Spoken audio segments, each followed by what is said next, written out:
Hello everyone, welcome to a 10 minute study series. तो आज हम मॉड्यूल सी से चैप्टर 42 में network technologies in bank discuss करने वाले हैं। तो आफ्टर वाचिंग दिस वीडियो आपको पता चल जाएगा इस पर्टिकुलर टॉपिक की importance from examination point of view से कितनी डेप्थ में हमने इसको पढ़ना है और कौन कौन से क्वेश्चंस हम एक्सपेक्ट कर सकते हैं। देखिए, जो अभी आपका पीपीबी का लेटेस्ट एग्जाम हुआ है उसमें भी इस पर्टिकुलर चैप्टर से क्वेश्चंस आए हैं रिगार्डिंग लैंड टोपोलॉजीज के बारे में। तो ये काफी इंपॉर्टेंट टॉपिक है, तो इसको हम पढ़ेंगे अभी इस वीडियो में ही। तो आप वीडियो के अंत तक बने रहिएगा सो दैट कि आपको क्लियरली पता चल जाए इस पर्टिकुलर टॉपिक के बारे में।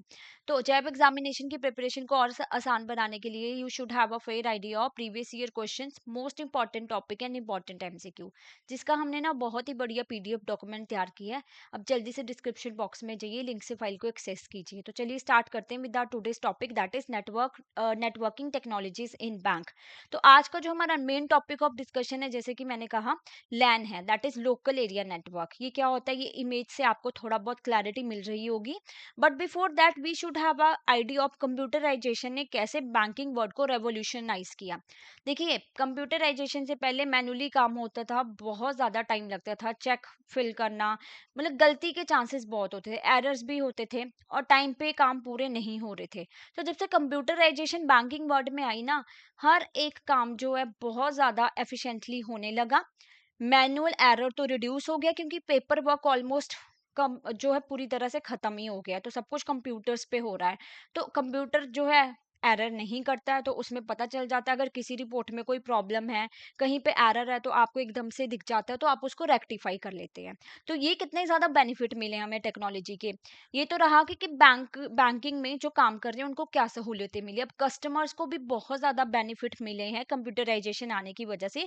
24/7 आप एक्सेस कर पा रहे हैं अपनी बैंकिंग को, चाहे आप घर पे बैठे हो, ऑफिस में हो, कहीं पे भी हो, आप नेट बैंकिंग से फंड ट्रांसफर कर सकते हो विद इन अ मिनट्स, जिसमें टाइम ही नहीं लगता। पहले क्या होता था, आपको बैंक विजिट करना है और आपको चेक फिल करना है, आपको बहुत कुछ करना पड़ता है। तो आज ये कंप्यूटराइजेशन और टेक्नोलॉजी की वजह से बैंकिंग वर्ल्ड इतना ज्यादा रेवोल्यूशनाइज हो गया कि आपको इतनी सहूलियत मिल गई है। आपने कोई भी पेमेंट करनी है, आपने केवाईसी भी करवानी है, तो आजकल वीडियो के थ्रू हो रही है। तो सब कुछ बहुत ईजी हो चुका है एंड एफिशिएंट भी हो गया। तो बैंकिंग वर्ल्ड तो प्रॉपर्ली चेंज ही हो गया। अब डिजिटल इकोनॉमी बन गई है हमारी एंड कैशलेस ट्रांजेक्शन, जिसको बहुत ज्यादा आजकल जो है प्रमोट किया जाता है, और वो हो भी रही है। आप यूपीआई के थ्रू पेमेंट कर रहे हो, आपको कैश ले जाने की जरूरत ही नहीं है, तो वो रिस्क भी कम हो गया। तो सिक्योरिटी वाइज भी ये काफी ज्यादा बेनिफिशियल है। तो अब हमने डिस्कस करना है लोकल एरिया नेटवर्क के बारे में। देखो, नाम में है ना लोकल एरिया नेटवर्क, इसका मतलब ये होता है कि वो ऐसा नेटवर्क है जो कनेक्ट करता है कंप्यूटर्स एंड अदर डिवाइसेस को with in a limited geographical area. जैसे घर पे आप वाईफाई लगाते हो, लिमिटेड है ना, एक बिल्डिंग से दूसरी बिल्डिंग तक थोड़ा सा एक्सेस मिलेगा आपको। ऑफिस हो गया, आपका कैंपस हो गया, तो बैंक में जितने भी कंप्यूटर्स अटैच होते हैं एक दूसरे के साथ, जो आपके कंप्यूटर है, वो लैन के थ्रू ही होते हैं, क्योंकि ये लिमिटेड एरिया को क्या कर रहा है, वहां पे नेटवर्क प्रोवाइड कर रहे हैं, वहां पे वो कंप्यूटर्स कनेक्ट कर रहा है। पर्पस क्या है इसका, क्यों यूज होता है लोकल एरिया नेटवर्क? देखिए, रिसोर्स शेयरिंग, आपने कोई फाइल शेयर करनी है एक दूसरे के साथ, तो आपको बार बार पेन ड्राइव या मैनुअली वो सेंड नहीं करनी पड़ती है एक कंप्यूटर से दूसरे कंप्यूटर में। तो ये काफी ज्यादा बेनिफिट मिला लैन की वजह से। प्रिंटर्स शेयर होते हैं, आपने मान लीजिए किसी इम्प्लॉय ने एक प्रिंट देनी है, कमांड, कोई कमांड प्रिंट देनी है, कोई कस्टमर का डाटा निकालना है, तो अब वो कमांड उसी पर्टिकुलर लैन के थ्रू ना उसी पर्सन के कंप्यूटर से जाएगी, वो बाकियों को डिस्ट्रैक्ट नहीं करेगा, बाकी अपना जो भी काम कर रहे हैं। तो रिसोर्स शेयरिंग हो रहा है, एक प्रिंटर है जो सभी शेयर कर रहे हैं, बट जो कमांड दे रहा है उसी की कमांड को आगे एक्सेप्ट किया जा रहा है। इंटरनेट कनेक्शन जैसे ये सब कुछ, तो ये लोकल एरिया नेटवर्क की वजह से पॉसिबल हो पाया है। तो इसलिए इसका बैंकिंग में, बैंक्स में काफी ज्यादा इंपॉर्टेंट रोल है। अब मेन कंपोनेंट्स क्या है इसके, जैसे एनआईसी कार्ड है। एनआईसी कार्ड क्या होता है, जो कनेक्ट करता है आपको, नेटवर्क इंटरफेस कार्ड, जो कनेक्ट करता है आपको नेटवर्क को, कंप्यूटर्स को। ठीक है। तो स्विच क्या हो गया, स्विच एक ऐसा डिवाइस है जहां पे आप क्या कर रहे हो, जो भी कमांड आपने दी है ना, स्विच का काम होता है इसको सर्वर तक पहुंचाना।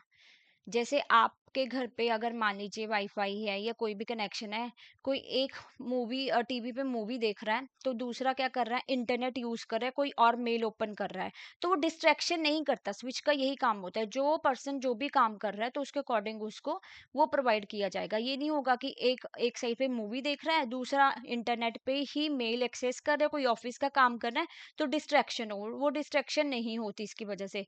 राउटर का काम क्या होता है, राउटर का काम है कि उसको रूट प्रोवाइड करना, ठीक है, स्विच को। और सर्वर, सर्वर जो कनेक्ट करता है जो कंप्यूटर्स होते हैं, स्विच का काम होता है सर्वर तक डाटा पहुंचाना, और सर्वर फिर बैक डाटा पहुंचाता है जो भी उसको कमांड दी होती है। तो ये कंपोनेंट्स हैं। अब ये कैसे काम होता है, नोट्स, नोट्स क्या हो गए, डिवाइसेस, कंप्यूटर, प्रिंटर्स और सर्वर जो कनेक्ट करते हैं नेटवर्क को। नेटवर्किंग डिवाइस स्विच जो हमने डिस्कस किया, ये कनेक्ट करता है मल्टीपल डिवाइसेस को विद इन अ लैन, ठीक है। और मैनेज को करता है डाटा ट्रैफिक को एफिशिएंटली, मतलब मल्टीपल डिवाइसेस को कनेक्ट तो कर ही रहा है, पर साथ में जो कमांड जिस डिवाइस से मिली है उसी को आगे एक्सेप्ट करेगा और सॉल्यूशन प्रोवाइड करेगा, डिस्ट्रैक्शंस नहीं होगी। राउटर्स का काम कनेक्ट करता है लैन को एक्सटर्नल नेटवर्क से। जैसे इंटरनेट चाहिए आपको बैंक में, तो क्या होता है, वो राउटर्स ही आपको प्रोवाइड करते हैं। आप इंटरनेट के थ्रू सारी चीजें एक्सेस कर रहे हो, कस्टमर का अकाउंट वहां पे ओपन कर रहे हो, कोई बैलेंस इंक्वायरी करने आया है, तो वो इंटरनेट कैसे मिलेगा आपको, राउटर के थ्रू मिलेगा। एक्सेस पॉइंट्स क्या होते हैं, enable wireless devices to connect to the LAN. अब ट्रांसमिशन मीडिया क्या होता है, वायर्ड भी हो सकता है, वायरलेस भी हो सकता है। कैट 5e और कैट 6 केबल्स यूज होती हैं इसमें, जो केबल के थ्रू कनेक्शन होता है। वायरलेस में वाईफाई टेक्नोलॉजी आप यूज कर सकते हैं। तो ये है थोड़ा सा एक सिंप्लीफाई तरीके से अगर बात करें कि डायग्राम में कैसे होता है। जैसे आपने अपना पीसी कनेक्ट किया है, एक कंप्यूटर एक एम्प्लॉय का कनेक्ट है, दूसरे का कंप्यूटर दूसरे एम्प्लॉय का है, तो ऐसे नंबर ऑफ कंप्यूटर कनेक्टेड है स्विच के साथ, लैपटॉप भी, प्रिंटर भी और सर्वर कनेक्ट है।